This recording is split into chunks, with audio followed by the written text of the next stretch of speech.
अरे भड़ुआ लोग को हम लोग सपोर्ट करते हैं, क्या लगता है उन नाजायज औलादों को हम लोग सपोर्ट क्यों करेंगे? मान लीजिए संतोष रेणु और क्या विकास राज क्या हुआ है, अरे हम लोग के बदलो दो चार पैसा कमा ले रहा है, तू अपने आप के सुपरस्टार समझ रहा है, मौगा स्टार है वो दोनों बढ़ुआ है साला। हम लोग के सामने अगर तो चप्पल से मारेंगे ओकरा काल, अगर सबसे बड़ा अगर इंडस्ट्री को कोई गंधा के रखा है तो वो दोनों ही है, दोनों जेकर एगो मोछिए टेढ़ है यानी कि साला जेकर एक तरह से बोले तो नकली मोछ लगे है, दूसरा संतोष रेणु जेकर शकल का है। सो आप लोग कोई नहीं है टक्कर में, क्यों पड़े हो भोजपुरी के चक्कर में। हाँ बिल्कुल सही, भोजपुरी के अंदाज में हम आप सबके भाई सुधांशु बतावल जा रहे हैं कि इस साल यानी कि भोजपुरी में केकर बोलबाला रहा, यानी कि के ट्रेंडिंग में रहा, के सबसे ज़्यादा गाना को हिट दिया, यानी कि इस लगन में अभी जो गीत बिहा यानी कि पार्टी उटी का जो बात चल रहा है, सीजन चल रहा है, उसमें से यानी कि ट्रेंडिंग किसका रहा, यानी कि बोलबाला किनका रहा, तो वो बताने जा रहे हैं आप लोग। तो हाँ चलिए उठा लेते हैं पवन सिंह का कॉपी और बता रहे हैं आप लोग कि पवन सिंह का देखिए अभी जो कि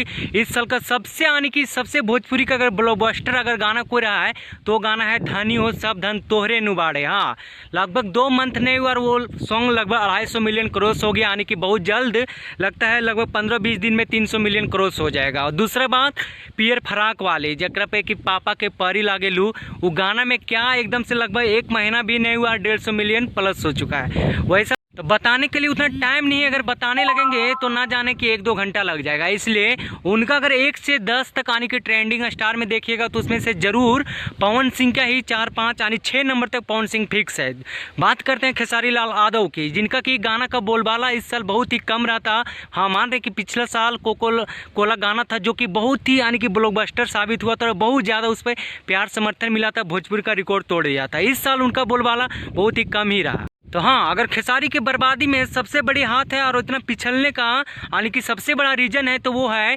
जातिवाद। वो 1 नंबर का जातिवाद का शिकार हो गए हैं, जिसके चलते उनका गाना लोगों को बहुत कम पसंद आते, क्योंकि उनका हर देखिएगा कहीं भी अगर सभा कोई भी स्टेज पर गए हो तो सबसे पहले जातिवाद करते हैं और अपने से सीनियर को वो गाली करते हैं, क्योंकि उनके पास रिस्पेक्ट नाम का चीज़ नहीं, दूसरे को आदर नहीं करता। और ऐसी कलाकारों के साथ अगर आपके पास आदर नहीं तो आप दुनिया के सबसे बड़े गंदे आदमी। तो मानना पड़ेगा भाई कि इस यानी कि पावर स्टार पवन सिंह का बोलबाला रहा है, तो यानी कि पवन सिंह यानी कि साफ सुथरा गाना, ना एक भी गाना जातिवाद था, यानी कि इतना गाना साफ सुथरा था कि यानी बॉलीवुड टॉलीवुड सब फैले गाना, यानी कि इतना मिलियन कमा गया कि क्या बोले। लव यू भाई, ऐसा ही बनाइए और भोजपुरी को खूब आगे बढ़ाइए।